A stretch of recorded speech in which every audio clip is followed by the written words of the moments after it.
Thank you for the invitation to join this distinguished panel. I am glad to be here tonight. I'm Hilary Shuford, the Executive Presbyter in Mission Presbytery. My personal conviction against the death penalty is not shared by all Presbyterians, just like other significant issues facing our society today.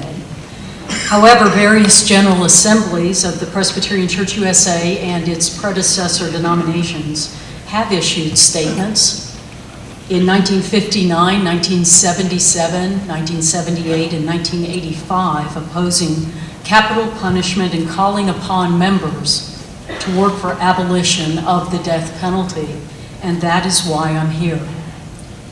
My faith and personal story begins in California, where I remember conversations in the mid-1960s about the electric chair being cruel and unusual punishment. But it was in 1979, during my last college class, an ethics course taught by the faculty of the philosophy department and the Duke Divinity School, that I first was able to articulate my core belief that capital punishment is wrong. It is state-sanctioned murder, and murder is immoral.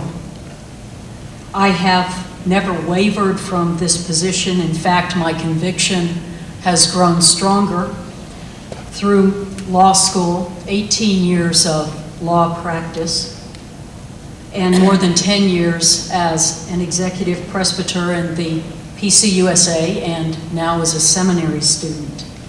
I offer you several reasons. First, it's a question: how can a state in a democratic republic have more power than any individual or all individuals who comprise that state? Each of us as an individual citizen is responsible for the actions of the whole. And what is right for one is right for all, and what is right for all is right for one. So if an individual cannot commit homicide, then neither should the state be able to commit homicide. But after a Texas execution, the death certificate completed by the attending physician states that the reason for death is homicide. And what makes it worse is that this execution, the death penalty, is premeditated homicide, or murder in the first degree with malice aforethought. Second, I am convinced capital punishment is wrong because I am a Christian, and I believe in the sanctity of human life. It is wrong to murder because God made and created humans in God's image. The sixth commandment and Jesus' own words are, "You shall not murder." I believe that God is love. And in Jesus Christ, God incarnate offered God's self in the greatest act of God's love. Jesus died once for sin and once for all. This is who God is, a God of compassion, of love, and reconciliation. I believe God is light, and that it is darkness that demands retribution. And the death penalty serves no other purpose than retribution. Through the Psalms, we may pray for God to destroy our enemies, but we are not allowed to do this for ourselves. Vengeance is mine, says the Lord. Christians are taught to follow Jesus, who taught the radical way of love. You have heard it said, an eye for an eye, but I tell you, love your enemies. And Jesus taught, as did the prophets in the Hebrew Bible, God desires mercy, not sacrifice. Third, capital punishment is unjust, unfair, and inequitable. It is a well-known fact that the number of African American men arrested, incarcerated, and sentenced to death dramatically exceeds their percentage among the general population. I understand that 40% of the people on Texas death row are African American, and they make up 12 to 13% of the general population.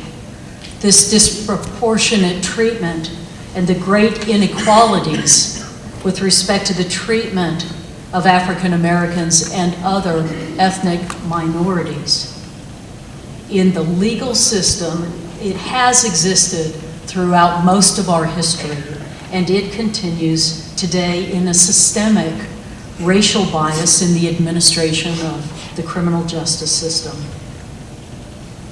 Finally, innocent persons are put to death, and that is intolerable.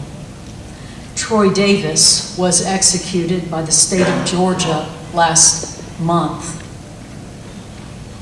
At that same time, within 24 hours, the state of Texas executed the unrepentant racist murderer of James Byrd.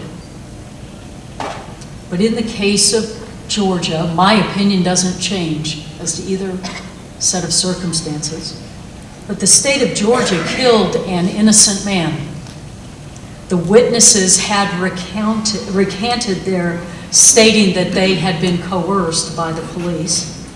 This is not a once-in-history occurrence. And with the incredible advances in science and particularly DNA testing, innocent people are being released regularly. Many countries have abolished the death penalty, capital punishment, and use instead a much more reasonable, compassionate, alternative sentencing of life in prison without any possibility of parole. The United States of America joins Iraq and China among countries still allowing state-sanctioned murder. Thank you.